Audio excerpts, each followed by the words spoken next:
নমস্কার বন্ধুরা, আরম্ভ হতে চলেছে আংশিক খণ্ডগ্রাস সূর্যগ্রহণ। দিনের বেলাতেই গোটা পৃথিবী জুড়ে নেমে আসবে ভয়াবহ অন্ধকার, যার ফলে আগেভাগেই জনসাধারণের মধ্যে পড়ে গিয়েছে শোরগোল।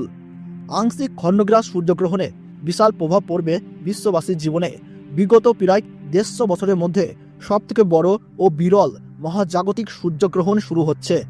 এই গ্রহণটির বিশেষত্ব রয়েছে অনেক বেশি, কারণ এই সূর্যগ্রহণটির স্থায়িত্বকাল 3 ঘন্টা 53 মিনিট, অর্থাৎ 4 ঘন্টার কাছাকাছি সময় ধরে চলতে থাকবে। মাঝে মধ্যেই বিশ্ববাসী নানা রকম মহাজাগতিক ঘটনার সাক্ষী থাকে, যার মধ্যে এই গ্রহণটি অনেক বেশি প্রভাবশালী।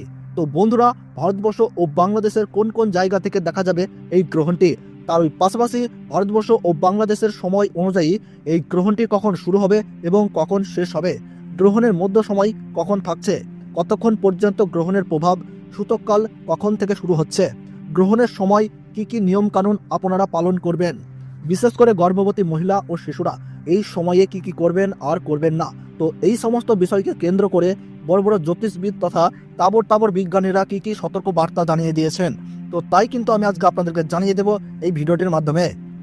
তাই বিস্তারিতভাবে জানতে হলে অবশ্যই ভিডিওটিকে শেষ পর্যন্ত মনোযোগ সহকারে দেখবেন এবং আপনার জেলার গ্রহণ সম্পর্কিত যে কোনো গুরুত্বপূর্ণ খবরের আপডেট সবার প্রথমেই পেতে হলে অবশ্যই নিজের জেলার নামটি কমেন্ট বক্সে জানিয়ে রাখবেন।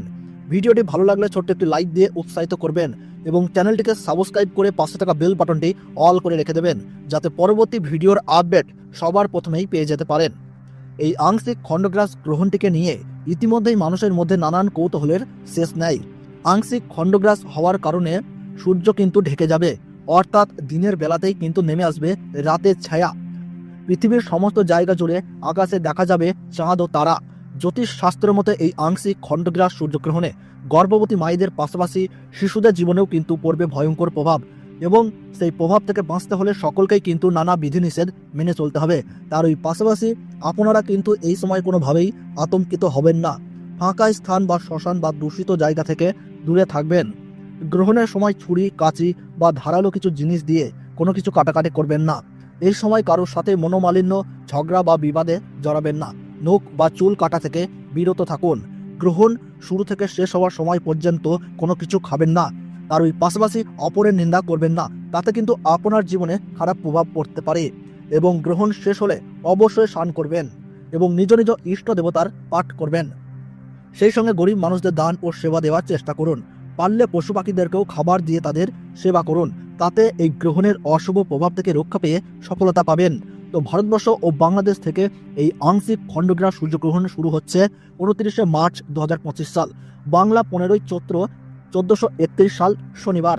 ভারতবর্ষের সঠিক সময়সূচি অনুসারে এই আংশিক খণ্ডগ্রাস সূর্যগ্রহণ শুরু হচ্ছে দুপুর 2:21 এবং গ্রহণ সমাপ্ত হচ্ছে সন্ধ্যা 6:14 এবং গ্রহণের মধ্য সময় থাকছে বিকেল 4:17 এবং বাংলাদেশের সঠিক সময়সূচি অনুসারে এই আংশিক খণ্ডগ্রাস সূর্যগ্রহণ শুরু হচ্ছে দুপুর 2:51 এবং গ্রহণ পুরোপুরিভাবে সমাপ্ত হচ্ছে সন্ধ্যা 6:44 এবং গ্রহণের মধ্য সময় থাকছে বিকেল 4:47। গ্রহণের গাসমান রয়েছে 0.937। এই গ্রহণ ভারতবর্ষের কলকাতা, উত্তরবঙ্গ ও দক্ষিণবঙ্গ সহ সমস্ত জায়গা ও বাংলাদেশের ঢাকা, ময়মনসিংহ, রংপুর, ব্রাহ্মণবাড়িয়া, কুমিল্লা, খুলনা, বরিশাল, রাজশাহী, সিলাহাট সহ সমস্ত জায়গা থেকেই দেখা যাবে এবং আমেরিকা, আফ্রিকা, ইউরোপ ও রাশিয়ার উত্তরাঞ্চল থেকে দৃশ্যমান হবে। তো বন্ধুরা, ভিডিওটি ভালো লাগলে এবং গ্রহণ সম্পর্কে প্রতি মুহূর্তের গুরুত্বপূর্ণ সঠিক আপডেট পেতে হলে অবশ্যই ভিডিওটিকে একটি লাইক করবেন এবং চ্যানেলটি সাবস্ক্রাইব করে পাশে থাকা বেল বাটনটি অল করে রেখে দেবেন। তাহলে সকলে সুস্থ থাকুন, ভালো থাকুন, ধন্যবাদ।